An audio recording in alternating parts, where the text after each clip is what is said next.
The reckoning. Judgment awaits you. You. Like a lift? A little elevator music to calm the nerves? Will you be elevated or dropped like a stone into the abyss? Going up? Climb aboard. Come ride the elevator of life? No! You've ridden that already, haven't you? Death has claimed you, and now you await your fate. So plead your cases. It's such fun watching you worms squirm. The reckoning.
Welcome. Settle down, y'all. Settle down.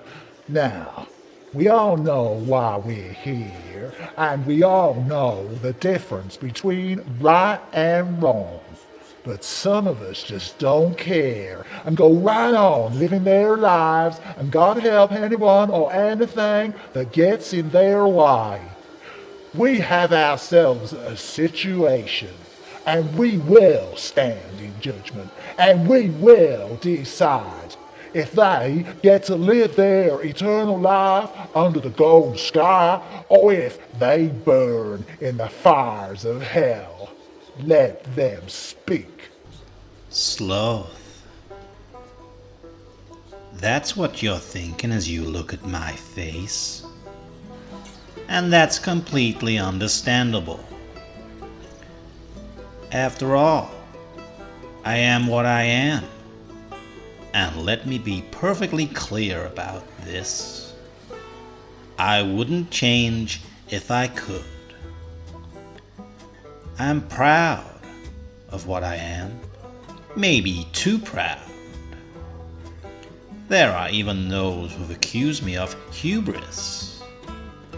But I believe that my actions are not merely explainable, not only defensible, but in fact should serve as an inspiration to others like me.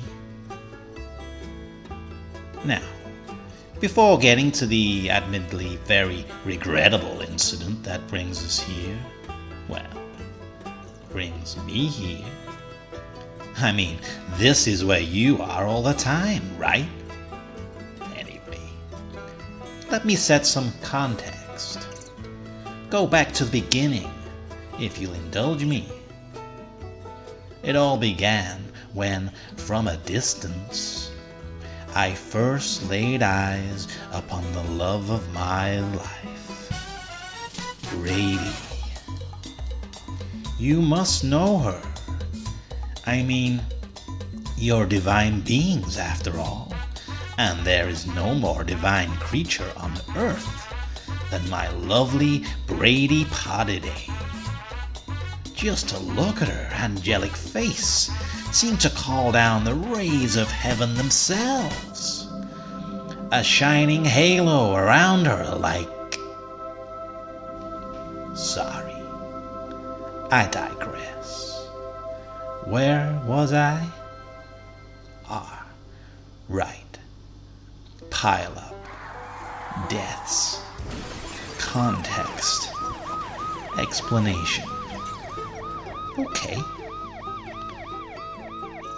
I won't deny that my friends and family were dismayed at my behavior. "You're moving too fast," they all said. "Slow down. Take it easy." That's an understandable reaction. After all, slowing down is what my family does best. But I think that's because they've never experienced the true fiery passion of love. And surely, if I'm guilty of any sin, it is the sin of love. Now, I know what you're thinking. Love or lust? A fair question. I cannot deny that I craved the soft embrace of my Brady, that I spent nights imagining our passion, the two of us entwined like animals pawing at each other under the stars. But I ask you, is this not natural? Is this not how a species sustains itself? When push comes to shove, as it were, it is the instinctual passions that carry us forward into future generations. Surely no one would deny this. But that's not what worries you. You, my jury, I think you are concerned with other matters, other sins. Anger, greed, gluttony, envy. And yes, I will not deny the faint traces of these may have touched my heart. But love will make anyone crazy, will it not? But all right, let's get to the source of the problem. Larry.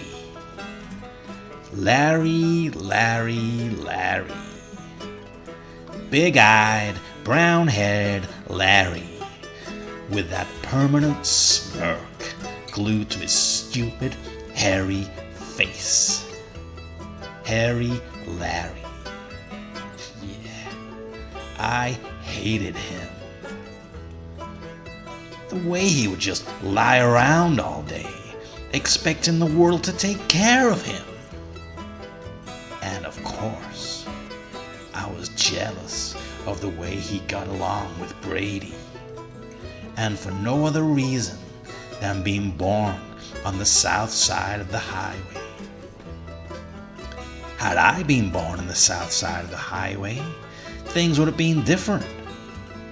They say the grass is always greener and all that. But in this case, it's true. And that's why I took all those leaves. You see, it wasn't greed. It wasn't gluttony. I needed those leaves, not for myself. I'm above such pettiness. I only eat what I need, and maybe a little more on Sundays, because, as my mother always said, nothing starts the week off right like a good solid BM on Monday morning. No, I never intended to keep those leaves for myself. I needed them to win the heart of my Brady. And so now, we come to the central issue, don't we? The reason, I believe, why you asked me to appear before you. Crossing the road. Was I merely jealous of those rampant, irresponsible chickens? Did I think of myself as immortal as this august jury? No. Most certainly not. Was it a smart move? Also, probably not. But it was a necessity.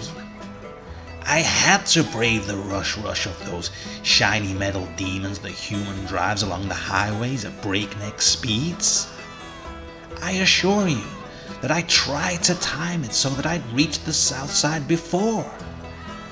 But who could have known that the highway would be so wide? Sure, perhaps I should have stopped for a breather and a nibble on the way. After all, a sloth's got to eat to survive, and the benefits of frequent naps have been scientifically validated. In hindsight, yes, perhaps it would have been smarter to do that on the median. But who amongst us has not experienced the occasional lack of good judgment? Now, I know that your focus must be on the pileup. Yes, there were a lot of cars that smashed into a big heap. Yes, the truck did spill 17,000 gallons of pasteurized milk all over the countryside. But think of all the animals that fed. And yes, maybe a select few cattle were forcibly ejected from a livestock trailer. But again, look at the positives. How often does a cow get to experience the exhilaration and freedom of flight? Not bloody often, I think. Please, I beseech you, my jury, to look beyond the simple answers, to delve into the true emotions at the heart of this unfortunate matter. Personally, I think reporting it as, quote, the deadliest traffic accident since 1974, unquote, is nothing more than extreme exaggeration by a small number of sensationalism-driven, money-grabbing pseudo-journalists working for the Antigua Gazette. This is a story of love, my friends. Forbidden love, perhaps, but still love. The love between tooth sloths, fated to be born on opposite sides of the highway. This is our species' Romeo and Juliet, a story of devotion, purity of mind, only barely interrupted by midnight fantasies that, in all fairness, are as much the responsibility of the government for allowing humans to put up those road signs sporting sexy pictures, all silhouetted and provocative with their suggestive sloth-crossing slogans and... Sorry. Where was... Right. This is like the sloth version of the Fantastics, merely replacing show tunes with the melodious sounds of screeching tires and the heavenly thunderclaps of crumpling automotive sheet metal. In summary, I return to my opening statement. I stand by my actions. And when you make your decision, I think you too will see what they truly represent. A sloth following the call of his heart. Thank you.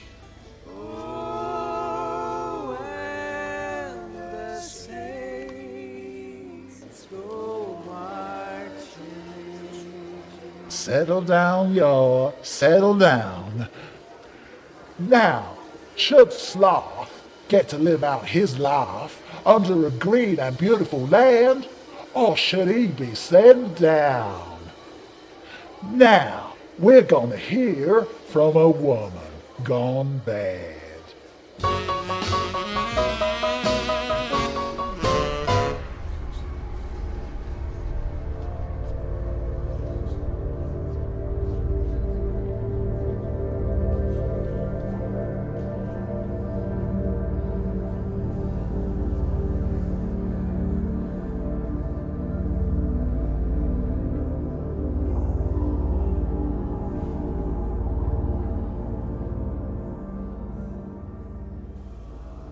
Okay, who have you got to screw to get a drink around here? Oh, so this is death. Well, I made it all the way to 55. Go Vivienne. Though, if anyone asks, I was 35. Deal? You want to hear my story, huh? Well, you'll have to buy me dinner before I spill. Oh, truth is, I did something bad. No, scratch that. Something unforgivable. I had sex with a young man. Yeah, big shocker, right? Vivian Louvet, Hollywood actress, tangled in yet another scandal.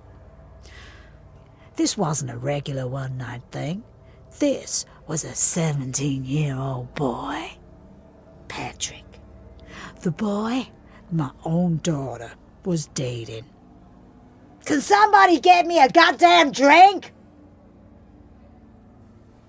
I seduced him. I used all my showbiz charm, my new face and tits to dazzle him. And why? Because I wanted him, and I wanted him to want me. And VIPs always get their own way, right? I used to be a big deal, you know. The pinup, the knockout. The camera loved me, so did the fellas. Then one man came along and turned me to butter. Jack. Oh, Jackie boy. I would have done anything for him. And we made a little girl, a beautiful little girl, Eliza. Oh, it was hell, filming on location. I couldn't bear to be away from her. So I started turning down roles until one day the phone stopped ringing. But it didn't matter because I had her, my golden-haired angel. But then I had to find out from the showbiz rags that Jack had been screwing every nanny we ever had. I was so humiliated I wanted to die. We had an apocalyptic fight.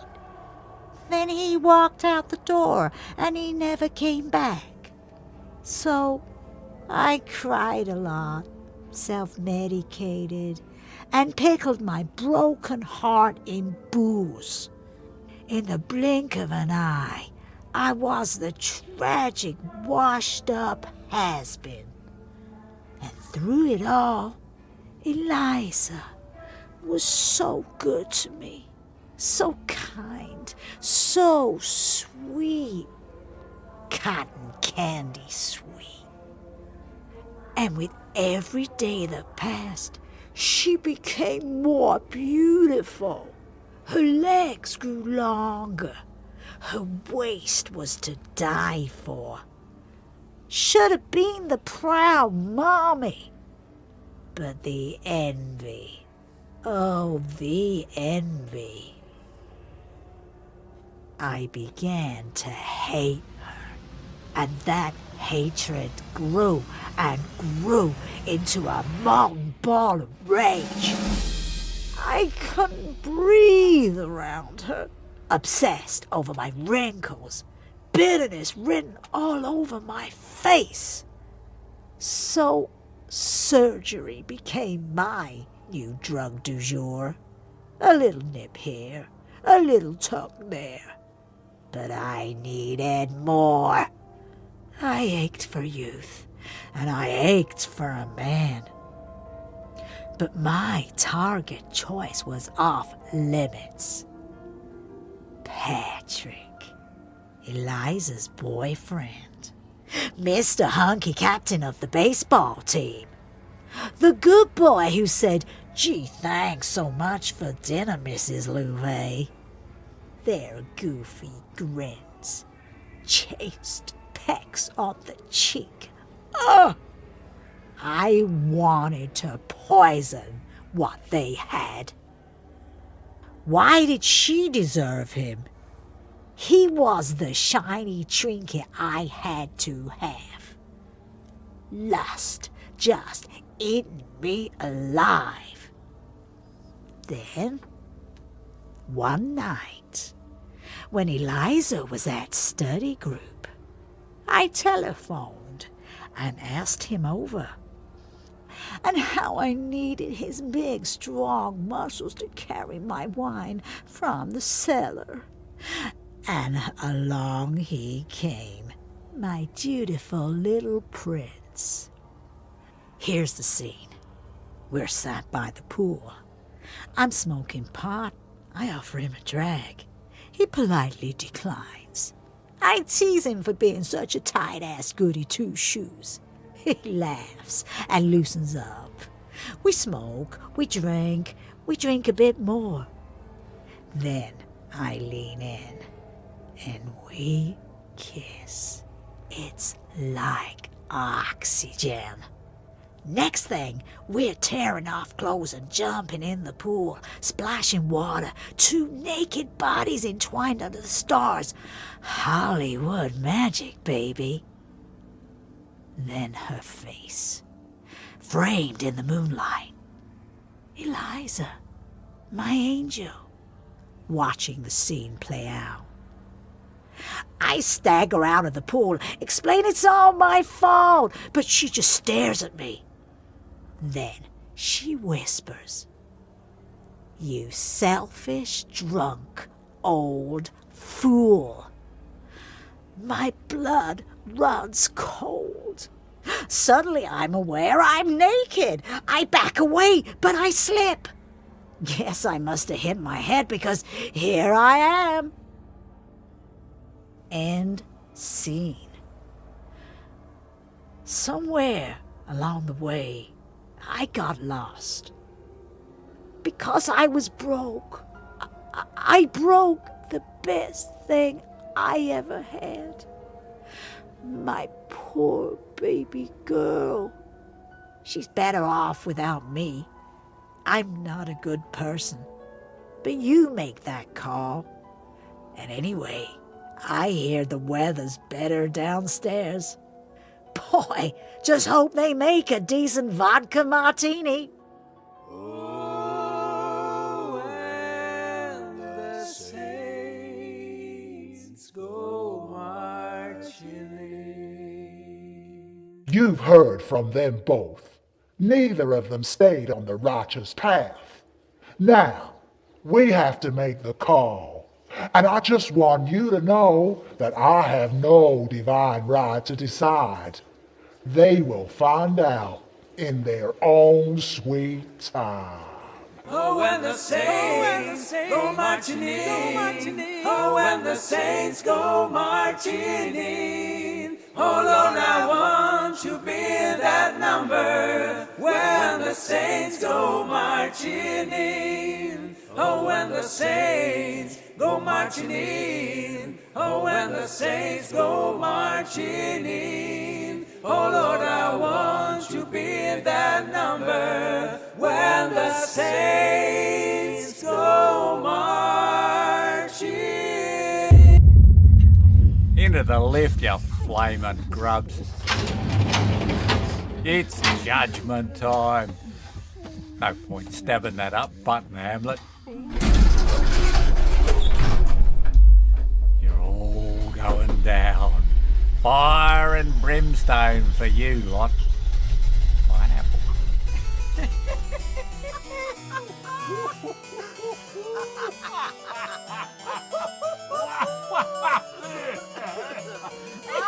You have been listening to Crossing to the Other Side, written by Jeff Dunne, performed by Ted Grant, followed by Vivian's Reckoning, by Victoria Dyson, performed by Frances Broudie-Oldridge, sound and production by Ted Gray, and Frances Broudie-Oldridge.